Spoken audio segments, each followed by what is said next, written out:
Руна Ейваз. Серйозна, сильна, справжня. Асоціюється з тисом, світовим деревом. Означає внутрішню силу, витримку, рівновагу, витривалість та розуміння, що не все в житті можна отримати за так. За деякі речі треба добряче достатньо заплатити. І мова йде не лише про гроші.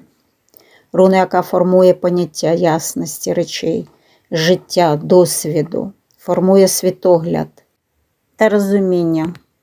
Це майже ініціація, трансформуюча та потужна, яка не дає двозначних рішень. Все чітко і зрозуміло.